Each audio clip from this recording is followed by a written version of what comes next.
I'm not one to fearmonger, but I seriously am worried about the future. America has just become so unaffordable, and I don't know why more people aren't talking about this. Found out last week we're losing our house. Found out yesterday, laid off for my job. Something is changing in this country, and you can feel it. People aren't just struggling quietly anymore. They're getting loud.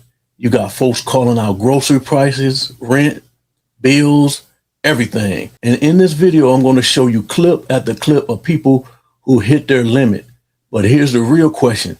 Is this just people venting, or is this the beginning of something bigger? America has just become so unaffordable, and I don't know why more people aren't talking about this. Half of the country doesn't even have a savings, rent is absolutely insane, healthcare is a luxury, and somehow the narrative is people are just bad with money. Like, what money? We're working full time, most people have 2 to 3 jobs because nowadays you have to. Like, at what point do we stop blaming the people and just accept the fact that the cost of living has outpaced reality? Because everything is so freaking expensive, you have to know exactly where your money is going anymore. Like, a budget is simply a necessity, you have to have one. I had to start using a budgeting app like mine to figure out where all my money was going, but it still does not make up for the fact that America is too freaking expensive to live in. If you're struggling, you're not alone. I am so tired of feeling helpless as a parent. Yes, my kids are grown adults. My oldest is 28, my youngest is 25. And I thought by teaching them what I learned, which is you work hard, you get a good job, you're going to get the things in life that you need, right? Worked for me, why wouldn't it work for them? Because it doesn't. Because the world has fucking changed, all right? And now I feel like I see them struggling. And before my generation comes at me, yes, I understand struggling is a part of life. We all struggled. But there's a difference between struggling and drowning. All right? So we struggled and it was tough. But you know what? We made it. We knew there was a light at the end of the tunnel with our struggle. It seems like kids today, no matter how much they struggle, they just get further and further down the water into the drowning point. All right? When I was their age, I was making less than $10 an hour. And I can afford to live on my own. Now you have to be making 6-figure salary to get a decent, tiny little place to live. So what the is going on, and how do we help them as parents? I told my son, all you have to do is work hard, go to college, or join the military like I did. He went to college, got his degree, got a full-time job. He moved back in with me right when he graduated from college because he said, hey, Mom, as soon as I get a job, which was within 2 weeks of him getting out of college, maybe take me 2 months and I'll save up enough money for me to move out. Okay, cool. It's been 10 months. He has saved almost every dime and still can't afford to live. Why are 1-bedroom studio apartments almost $2,000 a month? Why? Like, I just don't get it. So I don't even think that there's even classes anymore. There used to be, upper class, middle class, lower class. It's literally turning into the ultra wealthy and then everybody else is just poor. I'm not one to fearmonger, but I seriously am worried about the future. Where do you draw the line between fear-mongering and hey people, we need to do something about this? I've been working with teenagers for nearly 25 years. I've never been this concerned about teenagers and young people. And I say that with each passing year, because each year it just gets worse and worse and worse and worse. If you listen to what teachers are saying about students and kids, especially teachers that have been teaching a long time, y'all, it's scary. It's terrifying. Parents turn to me because I'm the expert in this area. And up until recently, I felt very confident in being able to help a lot of these kids and these families and these parents. These kids now, these young people, they are pretty much just giving up entirely on everything. They don't see any hope for a positive future. They don't believe that anything that they ever do is going to make a difference. And they are just completely checking out, in droves. They're just giving up and checking out, period. They don't see any hope for a positive future. And again, you don't have to go very far to hear school teachers and what they have to say about the situation. It's terrifying. This keeps me up at night. We have to do something to help these kids. We got to do something to help these youngsters, because they were dealt a bad hand. They really were. We dealt them a very bad hand. Not intentionally, not on purpose. We didn't have any idea what the internet would do, what social media would end up being, the harm that would cause relationships and mental health. One day we'll be able to see the evil that social media actually is and the detriment that it's had on us. Maybe, I hope. I just truly wish that we would all come together and care about this issue more and give it more attention. Because from where I sit, dude, it's terrifying to think about the future. I'm terrified. I'm not an anxious person. I used to be. I'm not anymore. But again, this one thing, this is what keeps me up, man. This is the one thing that really keeps me up at night. If I may ask the 20-something-year-olds and Gen Z over in the United States right now, are you guys remotely considering starting a family in the United States? Because I'm traveling right now. I'm currently in Japan, and I'm honestly like seriously reconsidering just relocating out of the country. This is like it's getting to a point where it's so obvious that everybody knows that we're the laughing stock. Like last year, I was in Portugal. Every single time that I told someone that I was from America, everyone gave me this look of like, okay. Like we're just objectively paying taxes to pedophiles. I come to anywhere in the United... Bro, Portugal is like not rich, and they had some of the best infrastructure that I've ever seen. I'm in Japan right now, okay, which is very developed, and you know it's the public transportation second to none.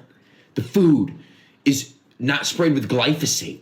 The water supply is not contaminated beyond repair. It's like, dude, I love America. I'm a patriot. I want to be in America, but I just can't. It doesn't make any sense. It doesn't make any sense. I can't do it. I was paying so much for a room in a 3-bedroom apartment, and I'm looking at houses in Japan for $50,000. Nice ones too. And I don't know. You tell me if I'm going crazy, but I really want to hear other people's opinions. Rent is such a crock of shit. My lease is coming up, and I've been watching. This place has over 30 available apartments, and the prices keep going up every day. Where are you coming up with these numbers? It's so frustrating saying that 1-bedrooms are the same prices as 2-bedroom, 1-bath, and 2-bedroom, 2 baths. So people with families that have multiple incomes can actually afford it, but single people, you just are going to price them out. And no, I don't want a 2-bedroom, 1-bath, or a 2-bedroom, 2-bath because I don't need that extra space.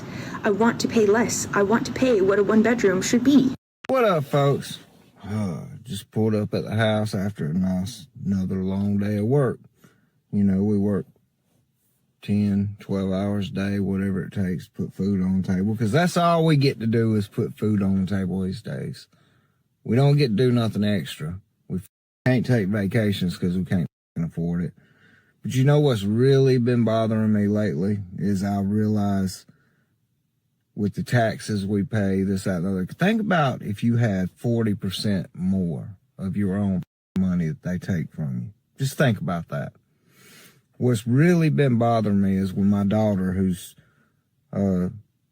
22 years old almost, 21, about to be 22, when she says, hey, Dad, I got these problems, I need some help. And, you know, I do what I can, but I can only do what I can. You know, when my little grandson, who's 3 years old, and he looks at me and says, we're out somewhere, he sees a side-by-side or a four-wheeler, and he, Dad, let's get one of those. Well, son, I can't do that right now. That's when it really bothers me. Americans should not have to work 10 and 12 hours a day just to survive, okay? Just to put food on the table, all right? It didn't used to be this way. The more this government grew out of control, the more they decided we're going to take from Peter to pay Paul and basically started implementing socialism in this country. The more they made these bull-ass laws where your insurance, you pay for insurance all year long, right? You have to pay, mine's like, I have to hit a $3,000+ deductible before they pay anything. So I have to pay for any of my doctor visits out of my pocket. I have to pay for any of my prescriptions out of my pocket. But yet I pay for insurance out of every paycheck. You know, it's one scam after another. Most of it's laws from the federal government, that's scams, that they're getting kickbacks from big pharma, from insurance companies and everybody else. And they are absolutely destroying anything that resembles the American dream. Just destroying it. And it's not fair to us, but it's not fair to our children. It's not fair to our grandchildren. My daughter's 21. She has no hope of going and getting a home. You know, my grandson, God, I can't imagine what it's going to be like for him. What this government has turned into, what we have allowed this country to become as Americans, as working class Americans, it makes me sick to my stomach. The fact that I can't go out and just, you know, get a side-by-side or something like that for me and my grandson because I have too many responsibilities. I have too many people I have to help because their pay has done nothing and the cost of everything has done that. So the fact that I make a little bit of extra money, I have to give it out to help everybody around me who I love very deeply, and I don't care about giving the money away. It's the fact that I got to work 12 hours a day every day of my life, basically, because there's plenty of times where I'm working weekends too, just to feed the people I care about, just to make sure the people I love are taken care of. This is not the American dream. This is not what our forefathers fought the British for. This is not what anything was supposed to be. The Constitution was supposed to limit the government's power, not give them the right to take 40% of our money so that we can just get by. That's all we can do is get by. Americans have got to wake up, because if you're like me, you should be asking yourself right now, what is the point of it all? It's like they have us in a system to where all we do is go grind it out to make the government wealthy, to make the government officials wealthy, to give all our money away to foreign countries. And we're taking from our children and our grandchildren our experience and our life with them. We're giving these companies all our time for fiat. These they can only pay you in U.S. dollars. U.S. dollars are not worth a flying, going down, depreciating in value every. You could take $50 worth of gold, and that was $50 worth of gold. Guess what? That $50 worth of gold back then, when there was a gold standard on U.S. dollar, is worth $5,000 now. You want to know why? It's not because the price of the gold went up. It's because the U.S. dollar is not worth a flying gonna crash. It's a piece of paper. Why can't you get paid in gold and silver? I'll tell you why you can't get paid in gold and silver. Because if you get paid in gold and silver, inflation don't affect you. None of this other shit affects you. They use it as a form of control, and they are controlling our lives. Found out last week we're losing our house. Found out yesterday, laid off from my job. Yeah, that's what I said.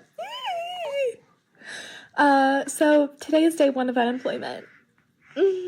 So not only am I homeless, not only am I about to be homeless, I'm also jobless. And I just had a baby. Yay! It's easy to ignore one person complaining, but when you start seeing it everywhere from everybody, that's when it hits different. So the question is, how bad does it have to be before something actually changes? Let me know what you think. And if you want more real conversation like this, no sugarcoating, stick around because we're just getting started.